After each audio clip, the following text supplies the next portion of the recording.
Praise the lord. మన ప్రభు అయిన యేసుక్రీస్తు వారి నామం పేరిట మీ అందరికీ కూడా నా హృదయపూర్వక శుభాది వందనాలు తెలియజేస్తూ ఉన్నాం.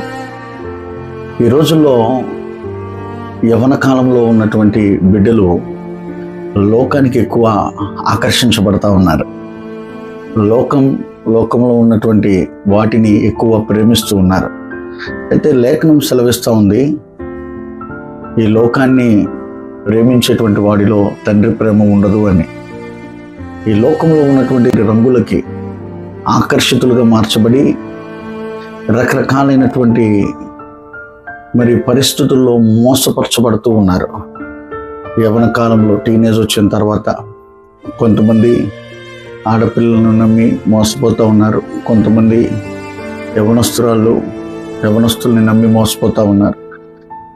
ఇహలోక అధికారి అవిశ్వాసులైనటువంటి వారు మనోనేత్రాలకి గుడ్డితనాన్ని కలుగజేసి వారిని లోకం వైపు తిప్పుతూ లోకానికి ఆకర్షితులుగా చేసి వారు పెట్టుకున్నటువంటి గోల్స్, తల్లిదండ్రులు వారి మీద పెట్టుకున్నటువంటి అంచనాలు, ఆలోచనల మీద నుంచి పక్కత్రోవ పట్టి చేస్తూ ఉన్నారు. ఈ లోకాన్ని ప్రేమిస్తే ప్రస్తుతం నీకు సంతోషం ఇస్తుందేమో, తద్వారా దానివల్ల భయంకరమైనటువంటి వేదన నీవు అనుభవిస్తావు, భయంకరమైనటువంటి ఒంటరితనాన్ని నీవు అనుభవిస్తావు, భయంకరమైనటువంటి మానసిక క్షోభని నీవు అనుభవిస్తావు.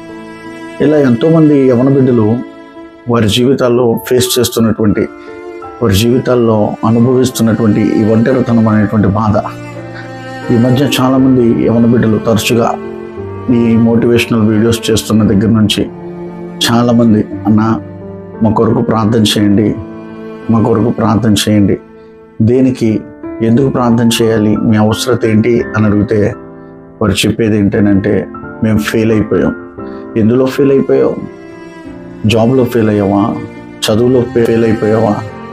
ఎందులో ఫెయిల్ అయిపోయావు అని అంటే, ప్రేమలో విఫలమైపోయావు. నేను నమ్మినటువంటి వ్యక్తి నన్ను మోసం చేసేసింది అని చాలామంది బాధపడుతూ ఉంటారు. ఈ లోకమే మాయ, ఈ లోకమే మోసం.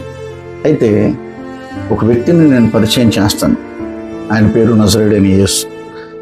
ఆయన్ని ప్రేమించడం నువ్వు ప్రారంభిస్తే, ఆయన ప్రేమను పొందుకోవటం, ఆయన ప్రేమను రుచి చూడటం నువ్వు మొదలు పెడితే, ఈ లోకంలో ఎవ్వరి ప్రేమ కూడా ఆ ప్రేమ ముందు సరిపోదు.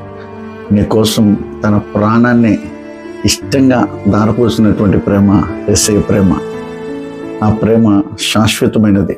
ఈ ప్రేమకి నీవు, నేను, మనందరము కూడా నిత్యము బద్ధులమై ఆశీర్వదించబడదుము గాక.